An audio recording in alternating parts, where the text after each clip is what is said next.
इलेक्शनला हे सापडून आपटतात दरवेळेस आणि आपटलं की त्यांच्या बुद्धीवर थोडे दिवस गंज चढतो, परिणाम होतो आणि मग काही आरोप करतात. कोणते कॉन्ट्रॅक्ट किलिंग तुम्ही त्यांची हत्या करणार होतात असं म्हणजे नेमकं आरोपांमागं तथ्य काय किंवा ते कशामुळे हे आरोप करतायत? सांगितलं ना, स्वतःला कायम प्रसिद्धीमध्ये ठेवण्याच्या दृष्टिकोनातून हा व्यक्ती कोणत्याही स्तराला जातो आणि कोणतेही भाष्य करतो. त्याच पद्धतीनं माढा लोकसभा मतदारसंघात जर आपण पाहिलं तर माढा लोकसभा मतदारसंघात हा महाविकास आघाडी आणि त्यांचे मित्रपक्ष आम्ही जी काही व्यूहरचना आखली होती, माळशिरस तालुका असेल, फलटण, मान विधानसभा मतदारसंघ असेल, सांगोला विधानसभा मतदारसंघ असेल, पण माढा विधानसभा मतदारसंघ असेल आणि त्याच पद्धतीने करमाळा, ज्या ज्या काही व्यूहरचना आखल्या होत्या त्यामध्ये पूर्णतः अपयश हे पालकमंत्र्यांना आलेलं आहे. त्यामुळं दोघंही वैफल्यग्रस्त झालेले आहेत. काही केल्या हा गड त्यांना दोघांना सर करता येत नाही.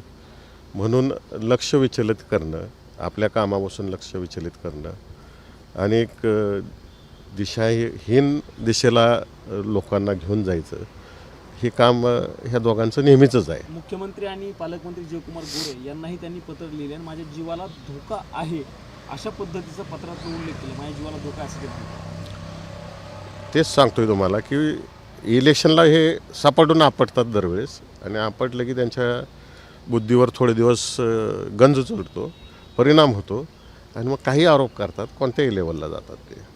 मतदानाच्या दिवशी जल्लोषाच्या वेळी काही वादावादी झाली होती अशी काही काय नेमकं काय घडलं होतं? चर्चा आहे की तिथं वादावादी झाली होती? त्याचं मतमोजणीच्या वेळेस माध्यमांच्या माध्यमातून मीही पाहिलं की मतमोजणीला सगळ्या पक्षांचे समर्थक एका जागेवर उभे असतात. वास्तविक पाहता पोलिसांनी हा कंट्रोल केला पाहिजे की दोन पक्षांची लोक एकत्र एका ठिकाणी न येता सुरक्षित अंतरावरती ठेवली पाहिजेत.